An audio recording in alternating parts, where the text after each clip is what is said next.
Hola, ¿qué tal? Continuamos con los experimentos. Ya corregimos las dos fallas importantes que teníamos, sonido y video. Esta es una grabación más bien casera, no hay producción alguna.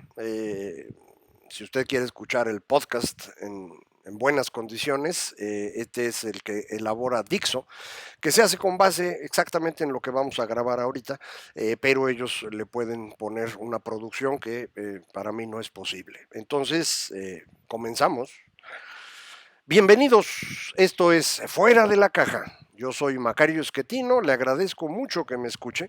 Este es el podcast número 113, la emisión 113 de este podcast Fuera de la Caja. Por ser una emisión impar, nos toca hablar de coyuntura y en la coyuntura me parece hay dos temas relevantes. Uno primero, que ya hemos estado tocando recientemente, que es la elección en los Estados Unidos. Como usted sabe, el triunfador fue Joe Biden por un margen considerable en el voto popular, que también había tenido Hillary Clinton hace 4 años, pero ahora Biden logra ganar más votos electorales porque logra conseguir el triunfo en estados que se le negaron a Hillary Clinton, específicamente Michigan, Wisconsin, Pennsylvania. Adicionalmente logra incorporar Arizona y una cosa muy extraña, Georgia. Este es un triunfo muy especial porque hacía mucho tiempo que los demócratas no lograban ganar ese estado en una elección presidencial y porque las elecciones de senador van a ocurrir muy pronto en ese estado. Una de ellas estaba ya pospuesta para enero y la otra se tuvo que llevar a cabo, se tendrá que llevar a cabo en diciembre, debido a que el ganador, que era el republicano, no alcanzó a llegar al 50% de los votos y en la forma como se elige en ese estado, si no se logra el 50%, tiene que haber una segunda vuelta entre los dos personajes con más votos. Entonces los dos senadores de Georgia van a tener que decidirse en diciembre, enero, y esos dos senadores, en caso de que quedaran en el bando demócrata, le darían el control del Senado a los demócratas porque tendrían 50 y 50. Y cuando el Senado tiene 50-50, el desempate lo da el vicepresidente, en este caso la vicepresidenta Kamala Harris. Como usted sabe, el señor Trump no quiere perder, como otros que usted conocerá, personas que les cuesta trabajo perder y les cuesta trabajo ganar, son las mismas personas. Y bueno, pues como es imposible que ellos pierdan, tiene que haber ocurrido un fraude en su contra. Y aquí están inventando un fraude, no me extrañaría que al rato saquen gallinas y cabras por allá, igual que le hicieron por acá, pero esto no cambia las cosas, no creo que vaya a haber una modificación significativa en votación, entiendo, hoy leía yo, hubo un recuento ya en Georgia y lo que daba como resultado es que se confirmaba el triunfo de Biden. Y Georgia tiene bastantitos votos, 16 si no me equivoco, de manera que con eso creo que ya no hay mayor discusión. Trump puede quedarse un buen rato complicando la vida de los demás, es algo falto de decencia, como lo comentaba yo en mi columna del Financiero en estos días, pero eso es irrelevante para él, insisto, como otros que usted conocerá. A mí me ha sorprendido la cantidad de personas que defienden a Donald Trump. En Estados Unidos entiendo por qué lo hacen, muchos lo hemos comentado aquí por miedo a lo que está ocurriendo, otros porque creían que él realmente iba a reactivar la economía de los estados donde ellos viven, es el caso de Michigan, Wisconsin y Pennsylvania, en donde la reactivación jamás ocurrió y por lo tanto fue perdiendo votos que ganaron los demócratas. Hay otros que votan por él porque le tienen miedo a los demócratas, también con razón, porque hay un sector extremo de los demócratas que es preocupante. Entonces, hay muchas razones, pero que aquí en México haya personas que defienden a Trump me parece más extraño. Y que uno de esos sea el presidente López Obrador me parece absurdo. Prácticamente todos los jefes de Estado y de gobierno del mundo han hablado con Biden, lo han felicitado. Nosotros no, bajo el argumento de que no nos queremos entrometer. Uno se entromete con cualquier opinión y opinar que el señor Biden no ha ganado es una opinión que implica que en Estados Unidos puede haber fraude electoral. Esto es una falta de respeto muy grande, como la que nos tuvo a nosotros y al INE en 2006 cuando inventó este dichoso fraude que nunca pudo probar porque nunca existió.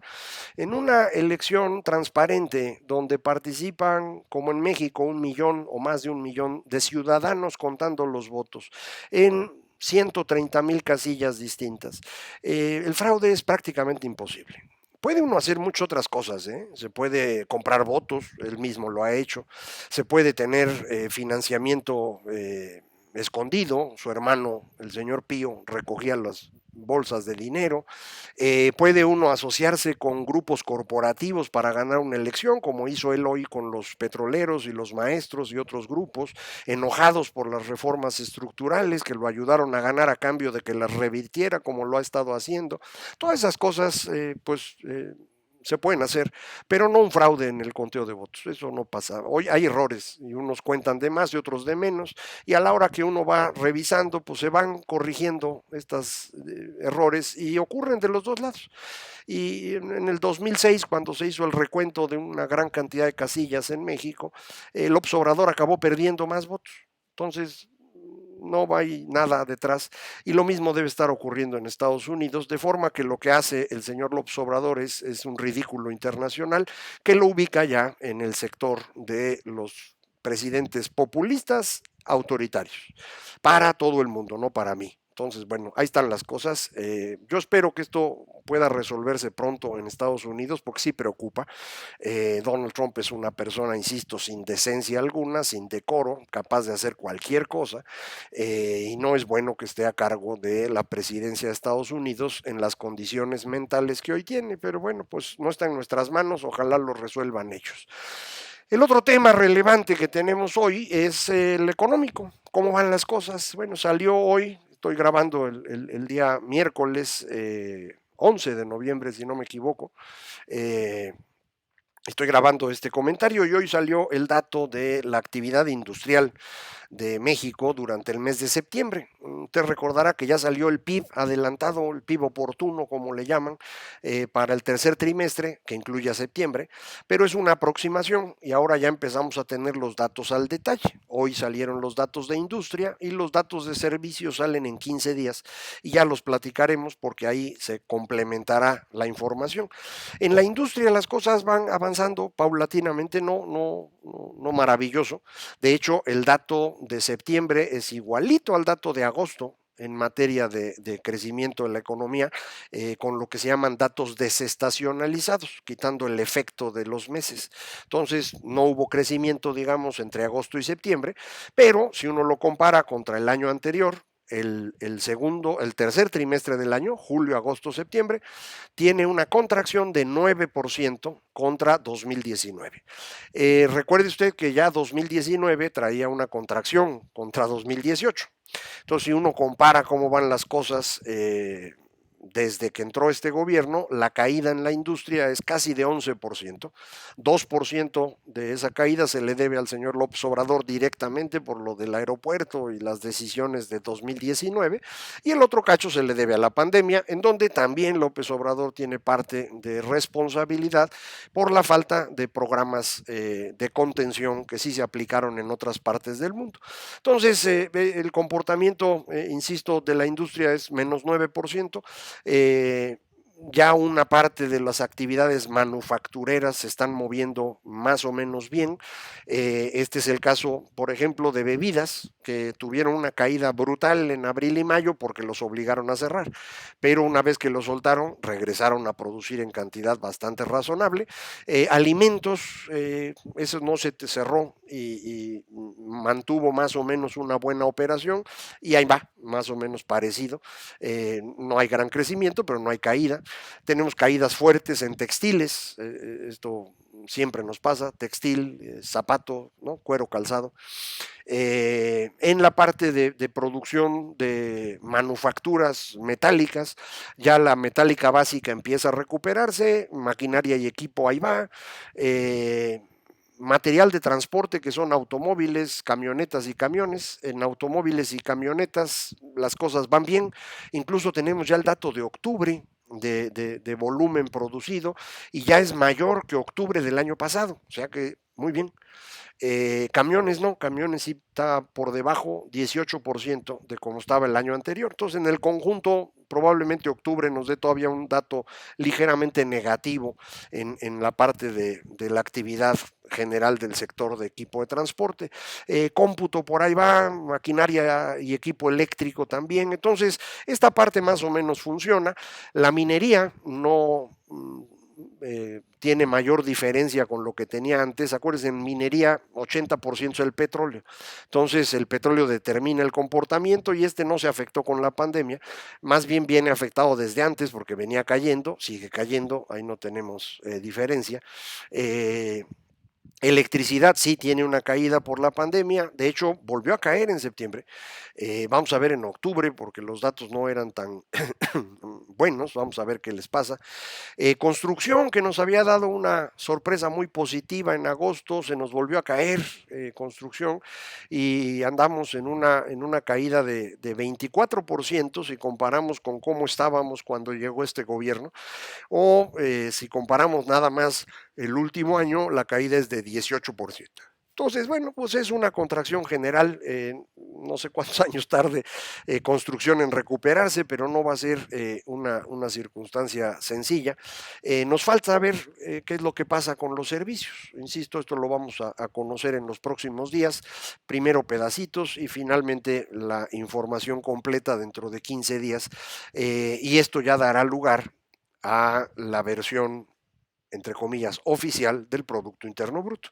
Entonces, ahí podremos hacer un análisis. Para ese entonces empezaremos a tener ya datos de octubre que puedan ayudarnos a verificar qué es lo que está ocurriendo con el resto de la economía, para saber si este último trimestre continúa este repunte o rebote o si lo que tenemos es una recaída. No, no estamos seguros en esto y tiene que ver con que hemos tenido ahora sí un repunte en casos de coronavirus que han ido frenando algunas actividades que se empezaban a mover y que pues hay que volver a detener un rato en lo que vemos que hacemos. El mal manejo de la pandemia en nuestro país desde el principio se ha convertido en un problema muy serio porque no sabemos ni quién se enfermó, ni a qué personas había visto, ni dónde están. No podemos dar seguimiento a los que se compusieron para ver los riesgos de que haya habido algún daño posterior. Están reportando en algunas partes del mundo que más o menos 20% de quienes sufrieron el COVID tienen dificultades después que tienen que ver con el ánimo, desde depresión hasta problemas mentales un poquito más complicados. Y entonces necesitaríamos saber quiénes son los que se nos enfermaron para poder estarlos cuidando y verificar que no les pase algo. Entonces, si usted conoce a alguien, por favor avísele que es un tema que hay que estar cuidando. Entre otros que pueden haber sido resultantes de la enfermedad. Pero otra vez, con una estrategia mal planeada en nuestro país, donde no hubo ni pruebas en abundancia ni seguimiento de contactos y además no se fomentó el uso de cubrebocas, pues el resultado es la tragedia que tenemos, que nos debe estar colocando ahorita ya prácticamente 300,000 personas que han muerto por encima de lo que se hubiera esperado para este año, lo que se llama muertes en exceso, debido de manera directa o indirecta al COVID. Indirecta es porque personas que no pudieron tener atención médica porque los hospitales están dedicados a COVID o cosas por el estilo. Pero estamos hablando de 300,000 personas, 300,000 mexicanos, no, no es un número, son 300,000 historias que no tenían que haber ocurrido. No digo que nadie hubiera muerto, en todos los países ha habido desafortunadamente defunciones por esto, pero no tenían que ser 300,000. Y pudo evitarse porque lo supimos con tiempo, porque podíamos haber comprado las pruebas, se pudo haber dado seguimiento, se pudo haber convencido a todos de usar cubrebocas y el presidente empezaba por usarlo, pero no lo hicimos, ¿no? Mismo que hizo Trump o que hizo Bolsonaro en Brasil. Esto es para mí trágico, es un crimen, lo he dicho muchas veces, lo sigo diciendo. y tiene un impacto sobre la economía también. No nos permite reactivar la economía con la facilidad que se podría hacer en otras partes en donde sí se tiene una idea clara de cuántas personas se enfermaron y dónde están y cómo lo sigo. Hoy mismo en China hay casos, de pronto uno o dos casos, y lo que hace el gobierno chino es llegar con todos los equipos y hacer montones de pruebas y buscar a todos los contactos y aislar a todo mundo hasta que puede controlar este fenómeno. Entonces, creo que es importante tener esto en mente porque la reactivación de la economía depende mucho de que se controle la enfermedad. Hablando de esto, al inicio de esta semana, tuvimos un gran brinco en las bolsas de valores porque nos anunció Pfizer que ya tiene una vacuna que tiene 90% de efectividad y está prácticamente lista. Obviamente faltan detallitos, pero que podría salir probablemente en un mes. Esto significa pues que va a estar disponible en un mes para producirse en cantidades literalmente industriales. Se necesitan muchos miles de millones de dosis que, si entendí bien, en este caso esta vacuna requiere un enfriamiento de 80 grados Fahrenheit bajo cero. Es una cantidad considerable, no es el refri de uno. Entonces, no sé si vamos a tener las cadenas de frío necesarias para distribuir. En México, acuérdese, el sistema de distribución lo manejaban las distribuidoras de medicamentos, a las cuales destruyó López Obrador durante 2019, porque según él había corrupción. A lo mejor sí la había, no vimos ninguna demanda formal, nada más dijo, y destruyó todo el mercado nacional de medicamentos, y por eso tenemos problemas en otras áreas, no solamente en el caso del COVID, pero cuando haya vacuna vamos a ver si esto funciona o no, cuándo puede llegar a México y cómo podría aplicarse, o si hay alguna otra vacuna que no necesite tantos requerimientos. Nada más no nos vayan a traer las vacunas rusas o las de China, porque la verdad, de momento yo no les tendría tanta confianza, a menos que traigan pues todo la documentación occidental en la cual hemos aprendido a confiar durante pues un siglo entero. Entonces hay que seguir confiando en lo que ya sabemos que funciona. Con esto podríamos tener probablemente la recuperación económica que todo el mundo está esperando. ¿Qué es lo que todo el mundo está esperando? Los bancos, expertos financieros y económicos que encuesta el Banco de México nos dicen que esperarían que este año terminemos por ahí de menos 9.3%, esa sería la contracción de la economía este año, y el próximo estaríamos creciendo entre 3 y 3,5, bastante razonable. Después de eso regresaríamos al crecimiento potencial, dicen. Y crecimiento potencial en México era 2%. Cada año crecíamos 2% y todo el mundo se quejaba que era poquito. Pues ese es el crecimiento potencial que teníamos. Pero a partir de la cancelación del aeropuerto, lo que hemos visto es una contracción de la economía. Entonces yo no estoy seguro si vamos a crecer al 2. Este año podemos crecer menos 9.3. Sí, es perfectamente posible con una contracción en este último trimestre similar a la del tercer trimestre, un poquito menos. Con eso la libramos, con que ya no haya recaídas, ya salimos con el menos 9. Para el próximo año, prácticamente sin hacer nada, pues sí da el 3, porque nada más con la comparación contra un año muy bajo, pues ya se ve un crecimiento. Pero lo que sigue es lo que a mí me preocupa. Para que las cosas continúen, necesitamos inversiones que hace rato dejamos de hacer en muchas áreas, y en particular necesitamos inversiones en energía, porque de esto depende la capacidad de producción en otros sectores. De toda la energía, la más importante para mí en el corto plazo es la energía eléctrica. Y ahí el gobierno ha estado tratando de destruir la reforma energética y de echar abajo toda la producción de electricidad vía fuentes alternas para darle espacio a la Comisión Federal, que en los sueños de López Obrador y de Bartlett es la base de la soberanía nacional. Es un absurdo, pero además es una energía muy costosa y Comisión no va a tener la capacidad de crecer al ritmo necesario para garantizar el abasto que necesitamos para producir manufacturas, que es lo que vendemos en el exterior. Entonces, esa es la parte que a mí me preocupa más. Vamos a ver si podemos platicar de ello en el futuro con un poquito más de detalle, porque hoy ya se nos acabó el tiempo.